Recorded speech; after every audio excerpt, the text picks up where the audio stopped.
Hello students, today we are going to see which variables we can measure simultaneously and what is the property or what relation they must satisfy. We have already seen this in uncertainty relation, but we will recap it and we will write one general uncertainty relation. If I have to measure two variables simultaneously, then the condition imposed on that is they must be commuting with each other. That means their commutation relation must give answer 0. What does this mean? This means A into B minus B into A. So this is called commutation relation. So if the commutation relation is equal to 0, then only we can find out the A and B simultaneously. So this is the condition when you are dealing in quantum mechanics with different variables. So which variables I can measure simultaneously?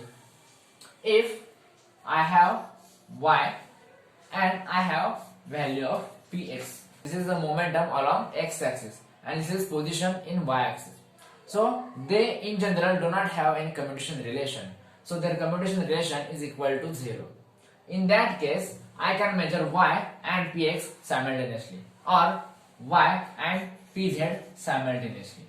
Okay, so either of these two or these two I can measure simultaneously. If I have to measure position along x-axis, then I cannot measure px. That time I can measure py simultaneously with x. Also, I can measure pz.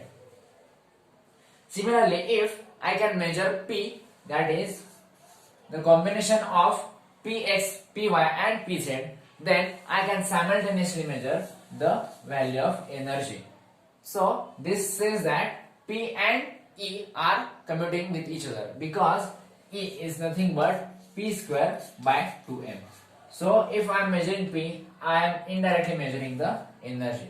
If I have to measure any two physical quantities simultaneously, then they must commute with each other. What if they are not commuting with each other? Then in that case we call it as they are uncertain or they follow uncertainty relation. So this we can measure, this can be measured simultaneously. These two variables can be measured simultaneously because they commute with each other. Suppose I have another type of variables which do not commute with each other and they have some constant value of the commutation relation. Suppose A and B give me I into C, where I is nothing but complex number which is I is equal to under root of minus 1. So this tells us that there is some complex number. C is itself can be a complex number or it can be real. Okay, so we don't have any restriction on value of the C. So in this case, uncertainty relation delta A delta B follows that this product of these two uncertainties is greater or equal to C by 2. So this is in general the uncertainty principle. Now put x at the place of A and put px at place of B. So we can get Ax delta Px is greater than equal to, you know what is the relation? H cross by 2. Because x and px follow the commutation relation, x and px is equal to I H cross.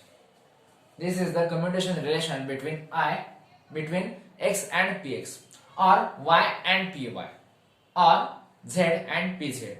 So this tells us that if there is non-zero commutation relation of any two variables, then we cannot measure those variables simultaneously. So if we have to write such type of relation for this simultaneously measurable quantities, then we can write delta A delta B is equal to 0.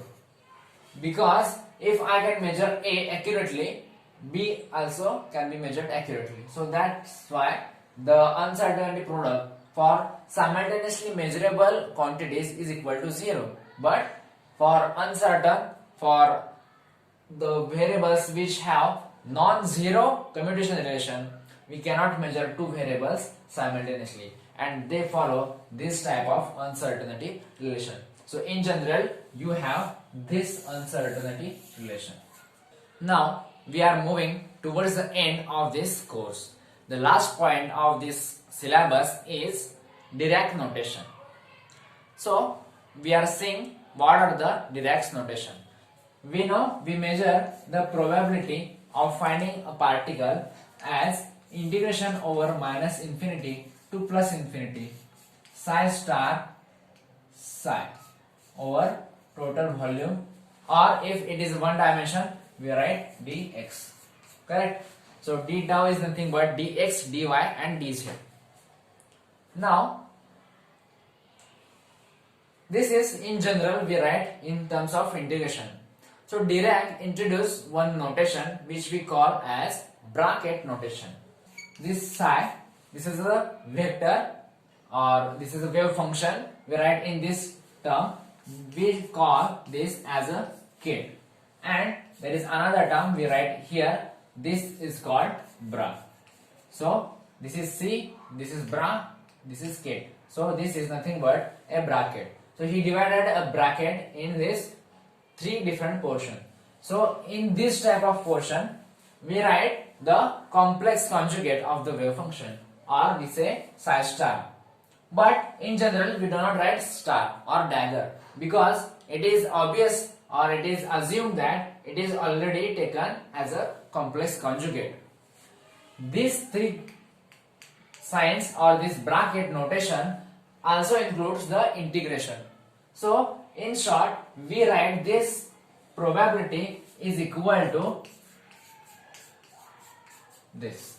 This is bra psi into kate psi.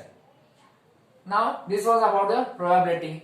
Also we find out the expectation values of variables. Suppose A is a variable, then we write its expectation value in this form. We have already seen this. Now we write in integration form like this, psi star A, where A is operator psi into d tau. Okay. Now similarly we have to write this integration in terms of Dirac notation. Then we write first psi, then this is complex conjugate with integration, then A and then psi. You can either write this sign here, this vertical bar, or you can ignore that. So I can also write like this. I will write here. So I can write this equal to psi A psi.